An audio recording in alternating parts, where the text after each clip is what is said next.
there, everyone. Thanks so much for joining us today, Monday, April 1st on Astrology Today with Jeff Harman. I'm Ella, Jeff's assistant. Great to have you join us. Well, today's April 1st, and that means it's Mercury Retrograde. Mercury goes retrograde today. Jeff's going to go into the intricacies of this particular Mercury retrograde and the upcoming eclipse. So take it away, Jeff. All right. Thank you. So, yeah, we definitely, I think what makes this Mercury retrograde so powerful and unique, and also one of note, is because we have this huge eclipse, plus we have some very powerful energies lining up. Mercury actually goes retrograde here on the 1st at 3:14:15 p.m., technically, on the West Coast. That's Pacific Daylight Time. Now, if you're on the East Coast, it's going to be at 6:14:15 p.m. approximately. And that's right when it's done stationing and actually starts going backwards. Now, I got to tell you, this Mercury retrograde is probably one of the more unique Mercury retrogrades I've examined. And here's the reason why. Mercury is in what we call a bandhana yoga. It's a strange term that just means besieged. Now, you can see here on this chart here, this is the south node eclipse point known as the tail of the dragon, also known as Ketu. And you can see here, this is Virgo, this over here is Capricorn, and this over here is Taurus. And you can see the triangle I'm drawing here. So those are called the Earth, what we call karma trines of the moon. Okay, so that's significant right there. But the biggest thing is, notice where Mercury is. See, Mercury is in between both Rahu and the trine that Ketu makes on the Earth trine. See, Rahu makes the water trine. That's called the Jiva trine of the moon. So you got water and earth here. Very, very powerful in the sidereal zodiac. And I know a lot of people have been talking about this eclipse all over the internet. Everybody's freaking out about this eclipse. And the reason why, Mercury goes retrograde in what we call the besiegement between where the north node is and where the aspect or the shadow of Ketu is here. See, so it's on either side of where Mercury's going retrograde. Now you might say, okay, what does it mean? Well, it really besieges communications. It's very strange energy. It's not something I would say is very positive.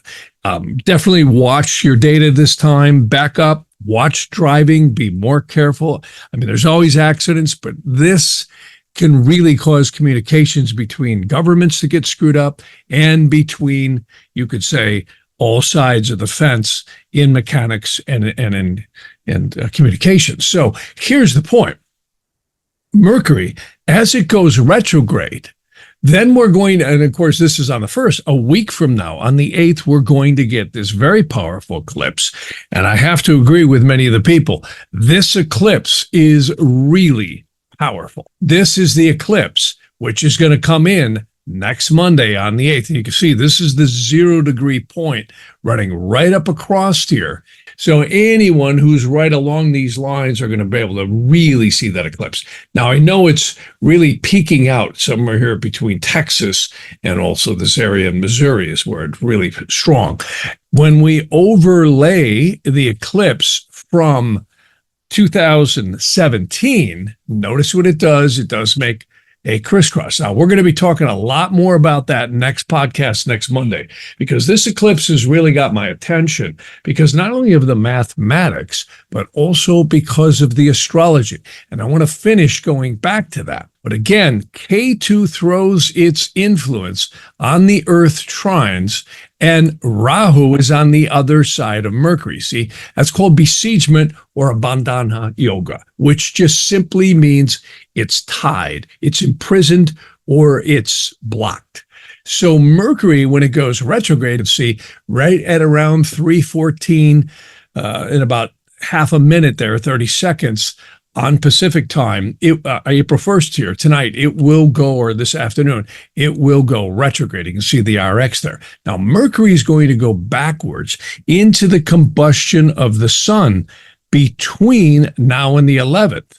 But that's why this Mercury retrograde and eclipse combination isn't just simple, because we also have a Mars-Saturn conjunction. And I can tell you Mars and Saturn are going to conjoin, in other words, at 0 degrees, April 10th at 1:30 p.m. Pacific Daylight Time, or if you're on the East Coast of the United States, it's 4:36. And, again, I apologize to any people listening who are on different places of the globe, but you can extrapolate from there. So the interesting thing is, what does Mars and Saturn conjunction mean? We're going to talk a lot more about that next week.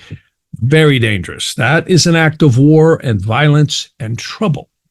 But these things often don't really trigger until Mars crosses the eclipse point. And we're going to be talking a lot more about that in future podcasts. Mars actually crosses that eclipse point coming up here in May. So very powerful. I think that's when the real fireworks are going to start. So let me just review this again. This is an extremely powerful trigger point with this Mercury going retrograde because it's besieged, like I said, between the nodal points where they reflect again their energies. And the second thing is we have this huge eclipse coming up next week, which is a total eclipse across the United States. And mathematically, I have to agree with people, it does mirror the 2017 and 2020 by mathematics. They're like 1,211 days apart. And very, very interesting mathematics there. The second thing that's really bizarre about all this is on April 15th, Mercury will go backwards and go through the sidereal point of the eclipse on the 15th of April. So again, if I were to list these, you have first, Mercury going retrograde today. You have the eclipse on the 8th. You have Mars and Saturn conjoining on the 10th. And you have Mercury going into the combustion of the sun on the 11th. And last but not least, you have Mercury hitting the eclipse point itself by retrogradation on April 15th.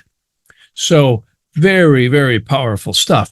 So if that's not enough, we're also going to have Jupiter and Uranus conjoin on the 20th of April.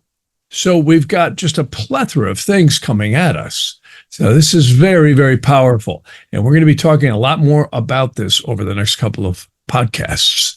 So on May 25th, I've been saying for a long time, we've got a very eventful set of energies unfolding in the United States.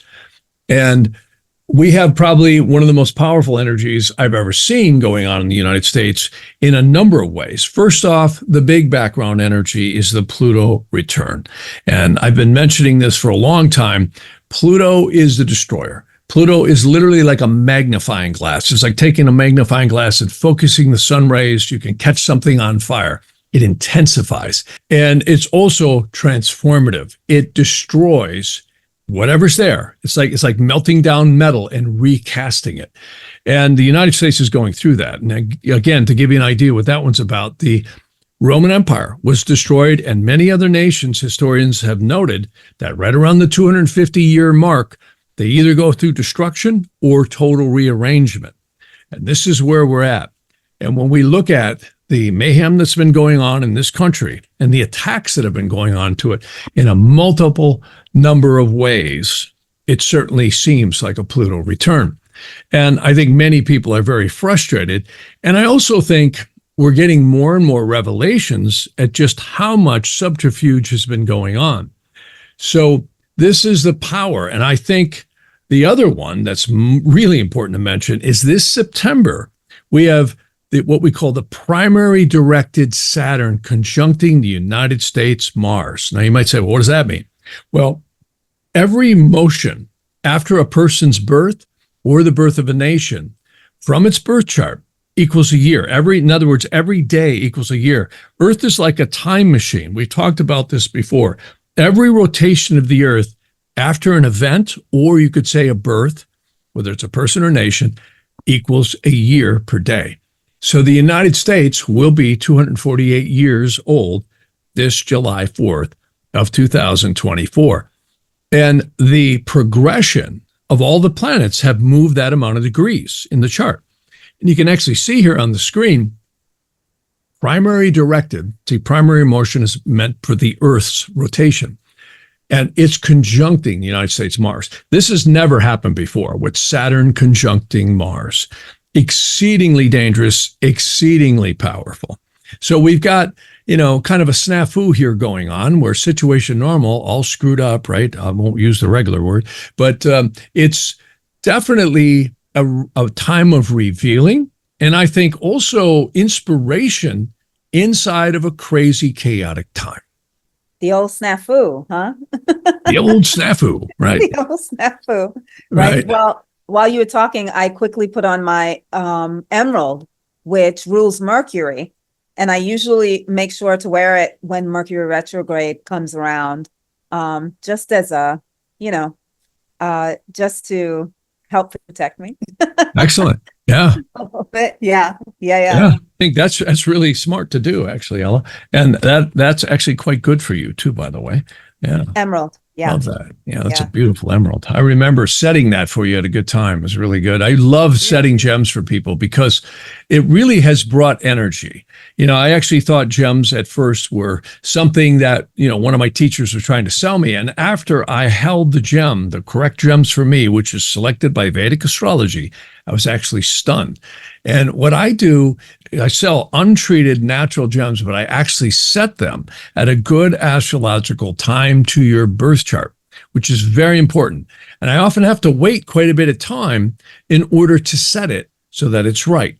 And I pick not only a good day that the energies are right, but I set it within windows that match your birth chart. And then there's a whole procedure to cleanse them. And speaking of that angel, or you could say that angelic degree that the eclipse is happening on, each one of us has that in our birth chart. There's many, many angels that are believed to rule our birth chart. But the one that's very significant is the sum total of all the 7 planets that are taken from the ascendant of the birth chart. And I've actually found stunning things in there about your karma. And it mentions certain people are from certain tribes of Israel, or this angel rules this dimension of, some sign, or the person was a particular craftsman or other role in the previous incarnations. It's very, very fascinating stuff. But one other thing that I really wanted to get into, which kind of relates a little bit to this, and I always like to bring this up. I've been working with a friend who's really an amazing programmer, and we are looking into some AI stuff that's really exciting. We're going to reveal here down the line. AI can be humanity's friend as well as its foe. And spiritually, this brings up a lot of interesting stuff. I've been watching a lot of different videos, which I'm sure many of you have, and artificial intelligence is like Terminator. It could destroy the human race, but it also could help the human race. And this is the dichotomy we face. And it's fascinating to look at Nadi and Vedic astrology, where it's really all about the soul's journey and its releasement and unfoldment of free will and karma at the same time. Well, AI could come in and definitely outsmart us. Some of the things that I'm hearing and watching in technology, I don't think it's going to be 10 years. I don't think it's going to be 5. I think it's happening right now. We are in an accelerated time like we've never seen before. And I've talked to people about this. I said, before 2020, did you ever hear any kind of acceleration like we're seeing? And they're like, no, it was always going on. We've always been eking forward in computers and technology. But now it's become just an explosion. It's just absolutely on fire how fast technology companies are growing in almost every sector: manufacturing, medical, personal service, computers and robots, artificial intelligence and chatbots. Now we're seeing military and also civilian robotics off the charts. And many of your best minds out there are saying these things are learning at such a fast, intelligent rate that they actually have to watch how their programming is done, because they could outsmart us, clearly. And this brings me to a lot of the things I always mention. The lower conscious mind is truly not us. It's the interface that we comport out to these 5 senses in this 6-dimensional space. And we're too busy down there in the basement all the time in our physical reality. And a lot of times we don't stop, take a breath, look at nature, look at creation, or get in touch with the inner upper portions of the self. And this is where I wanted to bring this up in the light of AI. AI may force humanity to come to grips with just how spiritual of beings we are. And I was thinking about this. This could actually really cause a disruption in the spiritual development of the evolution of normal souls if it's let to get out of hand. And I always say the upper angelic forces are probably regulating something on this in its very mysterious, innate ways as time will progress through these future years that humanity is going to go through. And I think eventually we'll hit the golden ages about 7,000 years from now, and we'll be so advanced, we'll be back to where we were or much more in a divine like. And Nostradamus and many ancient seers had saw that we would just keep advancing until we had like godlike powers. But this, again, remember, is only in the physical plane. And and is this type of advancement godlike? I don't think so. Well, if we lose the ego and we start getting more respectful of creation and the divinity, then we could be godlike. Oh, yeah. If that were to happen, yeah, of course, definitely. When we talk about programming the AI, can we program in compassion? Can we program in empathy? Well, that's a great question, because I think if we don't, if AI is not taught to revere and actually look out at the spiritual elements of humanity and the sacredness and also the flaws of humanity, we're in a very dangerous place, because this is just like our lower conscious mind. You know, we hear this all the time where many people are logicians. They're real cold. In fact, a lot of people who have great successes appear to be accused of being cold. Well, they usually are very rational. They're very cut and dry, and they're not emotional, right? And sometimes success goes with that. Not all the times, but a lot of times. And we find oftentimes the simpletons or the people who are just spiritual and happy, they're not worried about taking the hill or he with the most toys dies wins, right? They're much more just living life at a pace that comes to them. And this gets into the Stoics and the yogis and Jainism and all this as we go on and on back through times, the monks, right? The rabbis, all these different people. And when we look at humanity itself, it's always get more, get more, get more, right? We're always climbing and climbing and surviving. And I think the material world really causes us to focus on that a little too much. And this is a real interesting collision that humanity has coming in with AI, because I think it's going to bring us to the brink of realizing just how sacred life, creation, and humanity and animals and everything else are, because machines are machines. And if the programming is not taught, again, I always credit James Cameron. I know now why you cry, but it's something I can never do. If AI can get to that level of intelligence and appreciation, then we're getting somewhere. Then AI becomes a servant of humanity. Yeah. Well, let's hope it gets there. I hope so. It's pretty scary, actually. Let's talk about the next wave of robotics, the next wave of AI, robotics, physical AI. The world's first robotics processor. When we first built this thing, people are, what are you guys building? It's a SoC, it's one chip, it's designed to be very low power, but it's designed for high-speed sensor processing and AI. I guess I'm just not used to being chased around a mall in the middle of the night by killer robots. Maybe they were right. They were right. They were right. I can't believe it. I don't think there's ever been a time when we've come, at least in recorded history, to this kind of a brink, because, you know, my grandmother, she was born in 2007, and she told me she was a young girl when the first cars started coming by the farm. This was like in the teens, right? And there's dirt roads back then. And of course, everybody was on a horse, right? Steam engine and horse. And then she went to the Chicago School of Art, downtown Chicago. And of course, this was in the 20s. And she was quite young. And she said that there were still horses all over the place. And people were really kind of disorientated with cars. They thought, geez, they're stinky, they're loud, and they're evil, right? Like the Amish still feel. But cars were different. Cars were driven by human beings. Cars were an accessory to transportation.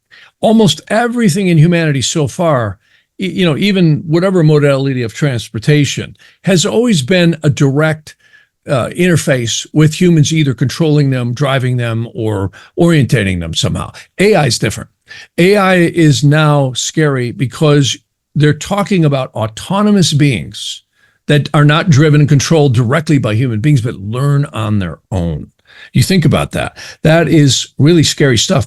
And the computing power that I'm seeing is staggering. Absolutely staggering. I mean, these things will outsmart us any day of the week. The difference is, though, we all have a spirit, psyche, and soul. We're spiritual beings. When we exit the body, we don't die. I really believe all the evidence points unequivocally that the spirit, psyche, and soul moves on. That's not going to happen with AI. Now, there are many, I remember Dr. Claude Swanson told me 25 years ago, he says, Jeff, we're measuring torsional waves that actually magnetically mimic a lot of the brain waves that we see in human beings' lower thought patterns.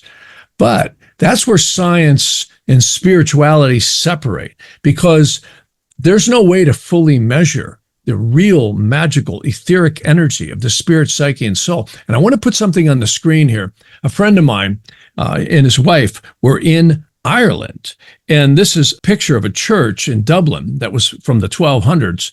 And my friend, he took the picture. He says, those ghosts never show up for me. But he says, my wife always gets them. So look at this picture he took, and then look at the same picture next to it that she took. And notice what you see here on the bottom left corner. It's literally a being, and that's not a shadow. See, the etheric energy does not go away. And we're finding a lot of paranormal researchers. I myself have found so many. Look at the stuff we've discovered, Ella. You had one environment you had me clear, and there was a person, a drug addict who had died. And many instances, I cannot tell you how many instances I've had where disincarnate souls have been attached to people. We've had to clear them out of homes or out of people. It's very powerful stuff. So the whole aspect of human death, I think, is got to be really looked at quite hard. And AI brings us to this. We have to respect the divinity of creation in all forms. Yeah, we sure do. That is 110% correct. You bet. You look at a little kid, you look at a little animal, and you look at how precious they are. I mean, there's magic going on there. That is divine magic. That is creational magic. And AI is never going to have the genetics that life has. It's just not. It doesn't grow. Now, they could certainly code it like in Terminator and put the skin and all that and make it, but it's never going to do what the magic of humanity does, So it's and animals and plants as well, and all life. It's all life. Amazing. What a wild ride this life is. Thanks, Jeff. Thank you so much for this. Thanks everyone for watching, joining us on Mondays. Take good care of yourselves. Have a great week ahead, and we'll see you next time on Astrology Today with Jeff Harman.